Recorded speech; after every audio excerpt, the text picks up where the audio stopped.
Here's a tough question, my AKA Patters. Where do you draw the line for Watchmen?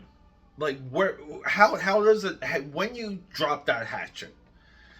We're talking about principles. We're talking about having a principled stance, and today we're talking Watchmen led role playing.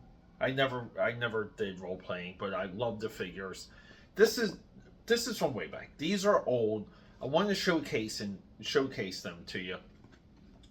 But I also want to get into the deeper subject of this video. And while I'm talking to you, I'll be doing an unboxing. So hopefully, if you're just listening to this, go back, put your eyeballs onto the screen because these figures are amazing. And yes, I do plan to paint these figures, to prime them. There's a little, I gotta get some things together, but I'm also debating if I should be live streaming the production of these figures because it's been my life's mission to paint these. I had them when I was younger. I got rid of them. I've recently reacquired them. But let's talk about it. Like, where do you drop the hatchet for Watchmen? For me, it's I'll tolerate the movie, and that's it. The movie should never have happened. Before Watchmen should never have happened.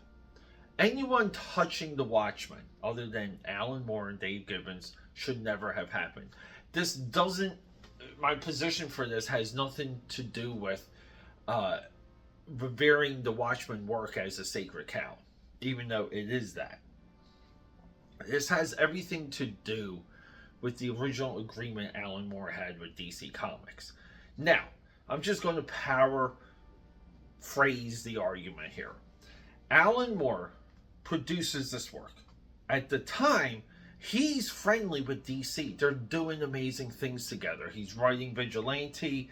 He's working on Swamp Thing. He's kicking ass. He took a nothing character like Swamp Thing, and he took him to the moon, took him to the swamp.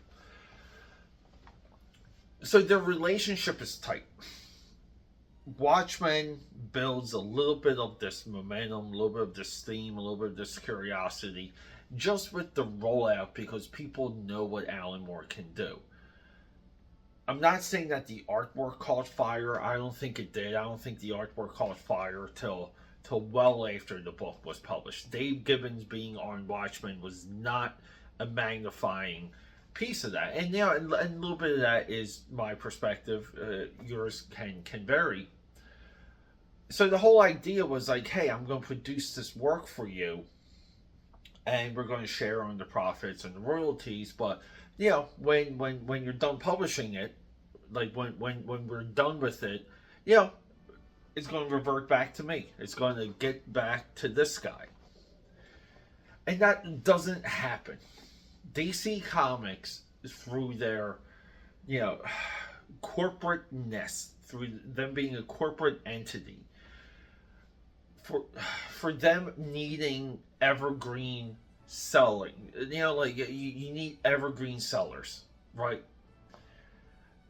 The trade paperback, the graphic novel market wasn't quite there. When Watchmen got reprinted and collected, it really became Watchmen, became something else. And along the way, Alan Moore never got the rights back, which is really his big issue with DC. He refuses to promote the book. He refuses to talk about it, answer questions. I don't even know where it's from. But I read this one interview, and trust me, AKA Powers, after this video, I'm going to try and hunt down this Alan Moore quote, and I'm paraphrasing. But he said something to the extent, the comic book market's pathetic, because no one has topped the Watchmen. Everyone copies it, but no one has topped it, and that's pathetic. And he's right. I mean, we have combinations of Watchmen. We have Astro City. We do have like pieces of the Authority, like a little bit of Planetary. We have Rising Stars from Top Cow Productions. We have these Watchmen-esque, these Watchmen books, and they're everything I just named there, guys. entertaining, good stuff, good read. But it's not Watchmen. It's not even close.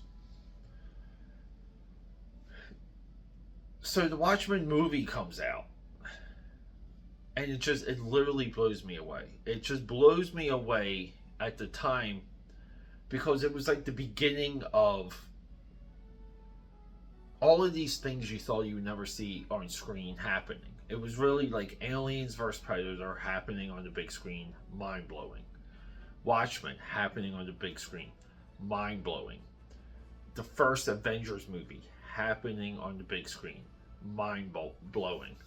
What should have been mind-blowing was the Zack Snyder Justice League.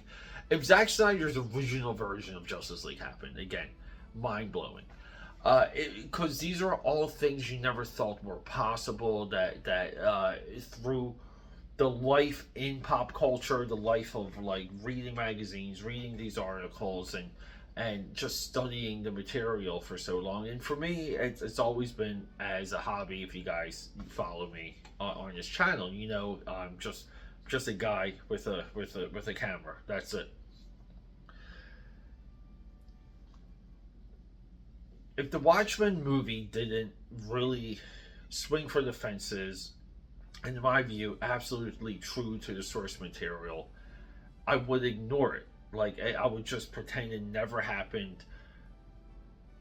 I may have watched it out of curiosity, right?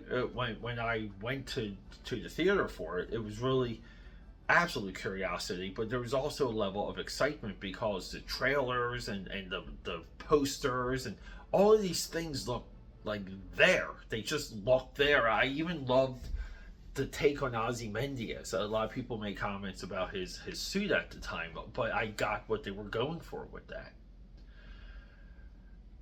But that's really where I draw the line.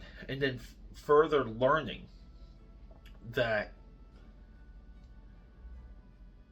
Zack Snyder commissioned Dave Gibbons to illustrate a new ending for Watchmen, the one that he had in the movie, effectively rewriting the comic book. It's very much there, and there's a side of that I deeply respect. So these figures, right? These figures, the role-playing game, the role-playing companions or manuals that these figures stem from, they were of a time where Alan Moore gave the thumbs up.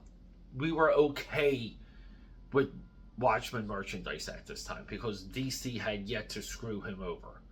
So in my view, these figures, they're within the principled stance of DC Comics not screwing over Alan Moore yet. But everything that comes after Watchmen, the HBO series, all of these, I haven't watched the lick of the HBO series. I haven't read before Watchmen. I haven't even read Doomsday Clock. Even though it kills me because I love Gary Frank's artwork for that, I don't care. To me, they have no right to do it. So I don't participate in it. A lot of you guys might think I'm nuts for that, but here's if you guys really want a comparison. If you're a principled person, and just for example, if you really believe Bill Finger co-created Batman and all of those years he got screwed over, then take a principled stance and just ignore the Dark Knight. Walk away from Batman. Or how about if you really believe Jack Kirby created the Marvel Universe, but Stan Lee did nothing, right? If you really believe this anti-Stan Lee BS, then how can you, as a principled person, participate in anything Marvel Comics or Marvel Cinematic Universe? But you do. Now, see, I don't believe those things, so I get to enjoy them. But hopefully, I wanted to just make this video to give you guys a little bit more of an insight in who I am. and what we do on this channel, and how much of myself I put out there. And I don't know, maybe along the way, give a couple of history lessons as I march on. So be ready, aka Patters. We're going to get knee deep on these figures. I gotta figure out how to put some color on them. But from there, we're taking this to the swamp.